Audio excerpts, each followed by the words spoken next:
വാസ്തവത്തിൽ ഈ വിവാദമുണ്ടാക്കുന്നതിൻ്റെ മുൻപ് മറ്റു പല വിഷയങ്ങളിലും വിവാദമുണ്ടാക്കിയിരുന്ന ഇതേ വിഭാഗം നദുവത്തുൽ മുജാഹിദീൻ എന്ന പേരിൽ സംഘടിതമായി പ്രവർത്തിച്ചതിൻ്റെ ശേഷവും മക്കളെ പഠിപ്പിക്കാൻ വേണ്ടി വിദ്യാഭ്യാസ ബോർഡ് രൂപീകരിച്ച് മദ്രസയിലെ കുട്ടികൾക്ക് പാഠപുസ്തകങ്ങൾ എഴുതി കൊടുത്തുകൊണ്ടിരിക്കുന്ന കാലത്തും അവരുടെ പ്രത്യേക മദ്രസകളിൽ പഠിപ്പിക്കാനായി അവരെഴുതിയിരുന്ന അമലിയാത്തിൽ തറാവീഹ് എന്ന നമസ്കാരം റമദാനിൽ മാത്രം സുന്നത്തായ ഒരു നമസ്കാരമാകുന്നു.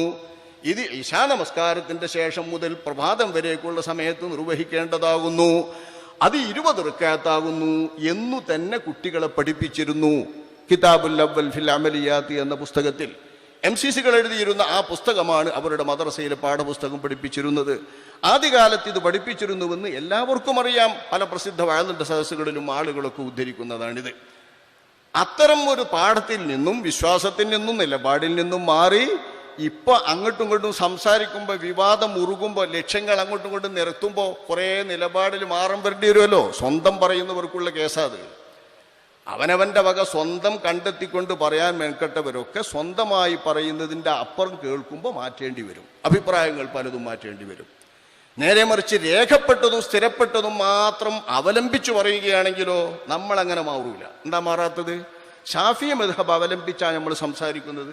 ഷാഫി മദ്ഹബിൽ രേഖപ്പെട്ടിട്ടുള്ള ഒരു ശരിയായ നിലപാടുണ്ട്. ആ നിലപാടനുസരിച്ച് തന്നെ അവലംബിച്ച് നിൽക്കുമ്പോൾ നമ്മൾ മാറേണ്ടി വരില്ല.